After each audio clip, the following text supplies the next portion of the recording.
Bueno, buenas tardes. Vamos a hablar hoy en materia de procesos de los procesos especiales. Sabemos que nuestro Código Civil y Comercial en la provincia de Buenos Aires y asimismo en Nación trata en un primer término las disposiciones generales, es decir, aquellas que hacen a los actos procesales, el órgano, las contingencias generales, los modos normales de terminación de proceso. Luego una parte especial trata los procesos de conocimiento, los procesos de ejecución y luego en nuestro Código Provincial, en el libro cuarto, trata los procesos especiales. Esos procesos especiales se caracterizan por compartir, por supuesto, todo lo que trata las contingencias generales, las contingencias generales, bueno, normales, todas las disposiciones, perdón, generales, pero también comparten entonces todo aquello que es de los procesos de conocimiento, ya sean los procesos plenarios abreviados o procesos plenarios no abreviados, pero con a esas disposiciones especiales que hacen a la materia de cada proceso de que se trate. Es decir, si se trata de los interdictos, alimentos, despensas, mensura, deslinde, división de cosas comunes, usucapión, en todos esos casos tienen normas especiales, si bien remiten a las disposiciones de los procesos de conocimiento, dijimos ya, los procesos plenarios, abreviados o no, tienen sus disposiciones especiales, por eso lo denominamos procesos especiales y por eso los trata en forma separada nuestra legislación provincial. Vamos a comenzar a tratarlos por la regulación de los interdictos y las acciones posesorias. Los interdictos son acciones de tipo policial que tratan la defensa de la posesión y de la tenencia. A diferencia de la defensa del derecho real, como la acción reivindicatoria, negatoria, confesoria y otras, y la deslinde, perdón, en este caso se trata de la defensa de la posesión y de la tenencia. Los interdictos son 4. Interdicto para adquirir la posesión, interdicto para retener la posesión, interdicto para recobrar la posesión o la tenencia, perdón, también para retener la posesión o la tenencia, recobrar la posesión o la tenencia o el interdicto de obra nueva o para impedir obra nueva. Ellos están regulados a partir del artículo 606, 600, según sea el Código Nacional o Provincial. Entonces tenemos 4 clases de interdicto.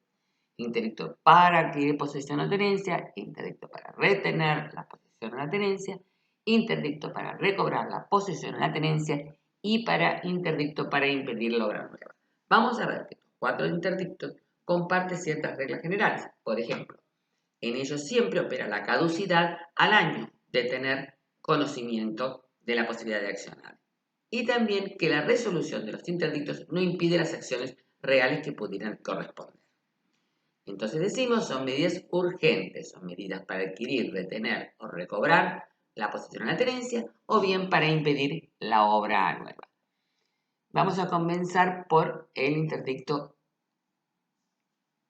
de adquirir. El interdicto de adquirir, tenemos que decir, es aquel interdicto que se propone para adquirir la posesión. Como requisito para intentar el interdicto de adquirir se requiere título suficiente para adquirir la posesión y que la otra parte no tenga título de dueño usufructuario o sea tenedor. Es decir, en principio, por un lado el título suficiente para adquirir la posesión y por otro lado que otra quien se accione no lo tenga, ya sea por dueño usufructuario o posea. También se puede operar contra quien quiere la tenencia. Si la persona contra quien se intenta intento de adquirir tiene la simple tenencia del bien, y tramitará por juicio sumarísimo. En cambio, si se intenta con quien tiene ya título de dueño, usufructuario o posea, va a tramitar por juicio ordinario. Ahí se determinará cuál es quien tiene el título suficiente para adquirir la posesión.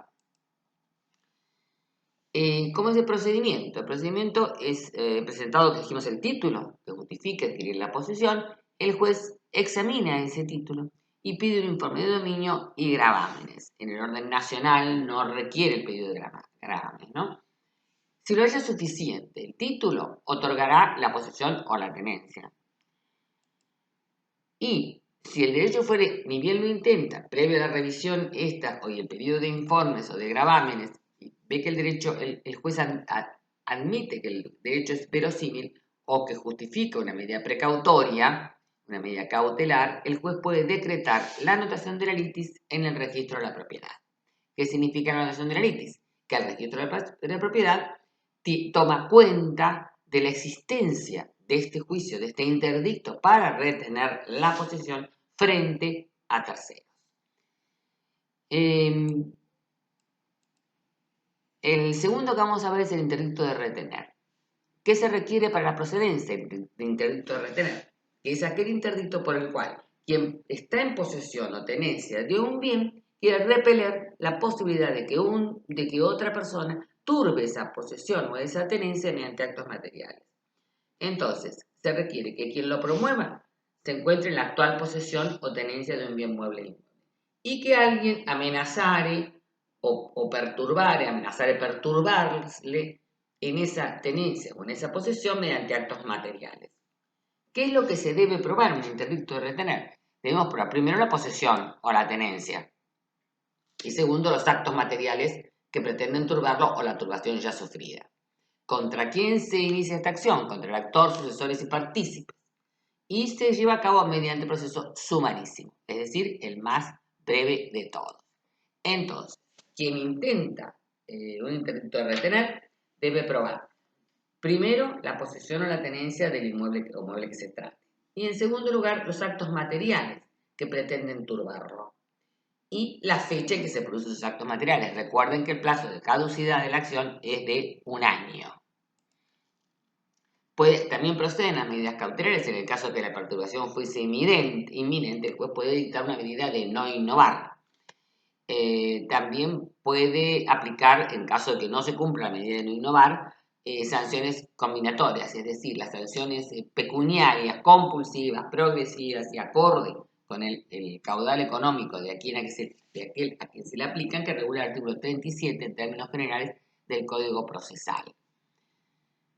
Luego vemos el interdicto de recobrar. El interdicto de recobrar es el procedimiento que tiende a que una resolución judicial imponga a un autor del despojo de un inmueble inmueble su restitución al anterior poseedor o tenedor. Es decir, como lo que tiende es a restituir el bien a alguien que ha sido despojado de él, se requiere haber tenido previamente la posesión o la tenencia del bien y haber sido despojado total o parcialmente del bien o de la cosa con violencia o clandestinidad. Es decir, se requiere que ese despojo se haya producido para que proceda el interdicto con violencia o clandestinidad. Recuerden que el artículo 181 del Código Penal también habla de violencia, amenazas, engaños, abuso de confianza, clandestinidad, para penar este despojo, para quien se apoderare o destruyere o alterare los términos o los límites de un inmueble. También quien con violencia o amenaza turbare la posesión o la tenencia de un inmueble. En el ámbito penal. En el ámbito civil tenemos la medida urgente, que es el interdicto de recobrar. Sabemos ya, como todos los interdictos, que procede contra el autor, sucesor de manafeco, partícipes o beneficiarios. Y también, como los anteriores, en general en proceso sumarísimo. Recuerden que solo por el procedimiento ordinario o sumario, según determine el juez, procede el interdicto de adquirir, en el caso de que se intente adquirir la posesión contra aquel que también detenta un título para poseer. Si el derecho invocado fuese verosímil, el juez determina la restitución inmediata del bien. En el caso de esta medida cautelar de restitución inmediata del bien, se requiere, como siempre las medidas cautelares, salvo que se litigue con beneficio de litigar sin gastos, se requiere previa fianza. Acá vamos a ver que cuando se inicia un interdicto de retener, es decir, cuando la persona que está detentando la posesión o la tenencia sufre una amenaza de perturbación mediante actos materiales del ejercicio de esa tenencia o de esa posesión, inicia entonces una acción, un interdicto de retener la posesión o la tenencia frente a aquel que la amenaza. Pero si en el interín del trámite de ese interdicto de retener se produce el despojo la acción se transforma inmediatamente en el interdicto de recobrar. Con lo cual, no se retrotrae la acción y se intenta una nueva acción, ahora sí, para el despojo, es decir, de recobrar, sino que continúa el interdicto de retener como interdicto de recobrar. La sentencia lo que va a dictar es aceptar rechazar el interdicto o bien manda a restituir el bien. Si fuera un interdicto entonces de recobrar. Por último, el cuarto interdicto que hemos visto, que hemos propuesto, es el interdicto de obra nueva. El interdicto de obra nueva procede cuando se comienza a ejecutar una obra que afecta a un inmueble. En ese caso, el poseedor de este segundo inmueble afectado por la obra nueva puede promover el interdicto.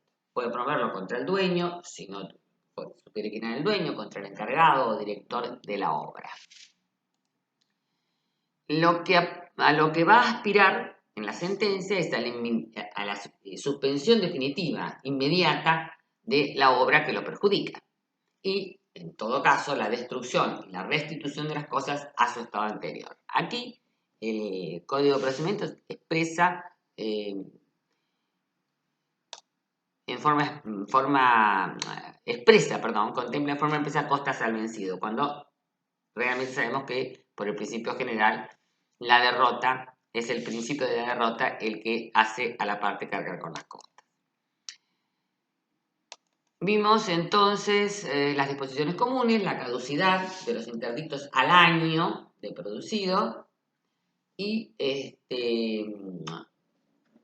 podemos decir que, también como generalidad en materia de todos los interdictos, es que los interdictos de retener, de adquirir y de recobrar, es que aún concluido el interdicto se pueden intentar con posterioridad las acciones reales que le correspondieran a cada una de las partes. Por último, vamos a ver las acciones posesorias.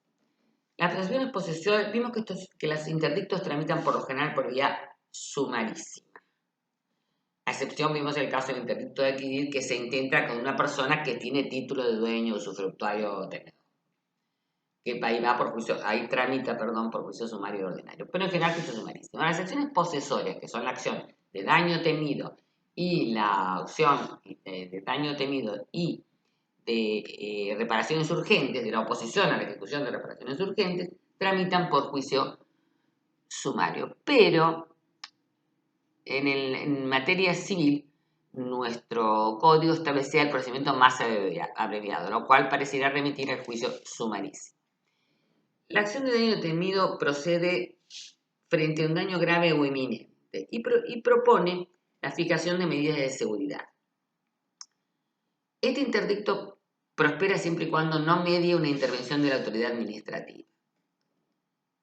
Puede ser manifiesto o puede ser manifiesto. Si es manifiesto, el juez se constituye, comprueba y hace cesar el peligro. Si no es manifiesto, va a llevar a cabo una información sumaria, es decir, la designación de perito que va a determinar que ese procedimiento, que es la existencia o no del daño que se teme, que se procura evitar. Las resoluciones son inapelables y prosperan también las acciones combinatorias en caso de incumplimiento. Por último, vemos la posición a la ejecución de reparaciones urgentes. En este caso se trata de deterioros o averías en determinado inmueble que ocasionan un grave daño a otro. El ocupante de ese inmueble deteriorado con averías que provoca daño a otro se opone a la reparación. En ese caso, el propietario, copropietario, usufructuario o tenedor o administrador, todo aquel que ejerza la tenencia de ese inmueble a quien el otro le ocasiona el daño, el grave daño, puede solicitar medidas, trabajos e incluso, si es necesario, el allanamiento. ¿A qué tiende este interdicto? Este interdicto entonces tiende a que se hagan las reparaciones urgentes para evitar la producción del daño. El código se tramitará sin forma de juicio, se fija una audiencia y para su inicio requiere un informe técnico del daño que produce ese inmueble averiado o deteriorado. la sentencia es inaplicable y también en este caso el juez puede dictaminar medidas precautorias para evitar la producción del daño. Bueno, hasta aquí entonces en materia de interdictos y acciones posesorias. Muchas gracias y nos vemos en la próxima.